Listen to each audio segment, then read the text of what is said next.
আসসালামু আলাইকুম ওয়া রাহমাতুল্লাহি ওয়া বারাকাতুহু। তো আমরা আজকে শিখব হলো আম মিটার ট্যাগ নিয়ে। তো আমি এই index.html-টাকে এডিট উইথ নোটপ্যাডে অন করছি।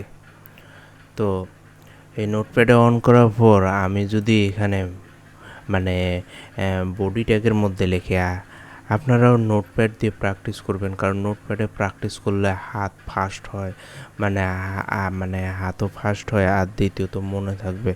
তো আমি যদি এখানে লিখি মিটার ট্যাগ, তো আমি যদি এখানে লিখি মিটার ট্যাগ, তো এখানে যদি রিফ্রেশ করি তো দেখুন যে একটা ঘরের মতো এসেছে। তো আমি এখানে যদি অ্যাট্রিবিউট দেই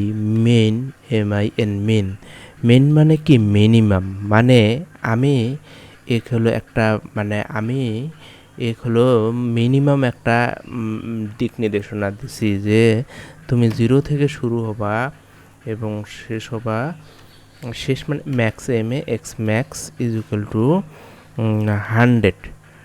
100। তো আমি এখানে মেন এর অ্যাট্রিবিউট লিখছি হলো মিটারটাকে অ্যাট্রিবিউট লিখছি মেন 0 এবং ম্যাক্স হলো 100। তো এখানে মেন 0 এবং ম্যাক্স 100 লেখার পর আমি যদি এখানে লিখি যে value value is equal two 70।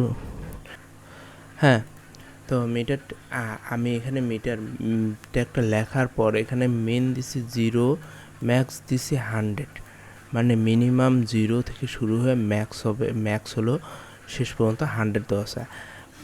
এই মিন আর ম্যাক্সের উপর ভিত্তি করে এর ভ্যালু দাঁড় করিয়েছি 70, মানে এখান থেকে 0 থেকে শুরু হয়ে 100 পর্যন্ত হিসাব ধরে 70, মানে ওই যে জায়গাটা আছে সেখান থেকে 70% জায়গা ওই ভ্যালুটা কাভার করছে। আবার আমি যদি এখানে লিখি progress tag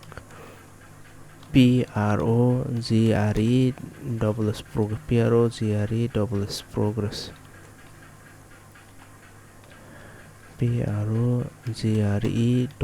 progress.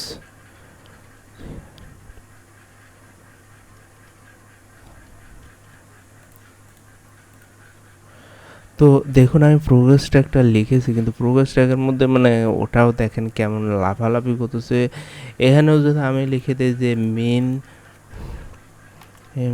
Main is equal to 0, max x max is equal to 100 এবং value value is equal to 80।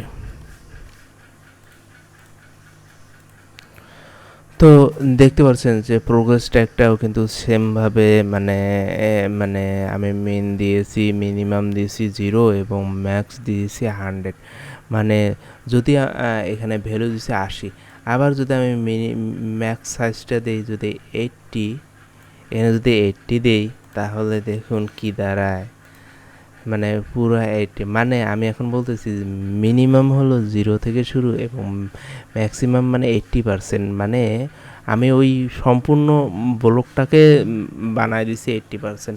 তখন কিন্তু ভ্যালু 80 দেওয়াতে ও সম্পূর্ণ জায়গায় দখল করে নিয়ে গেছে।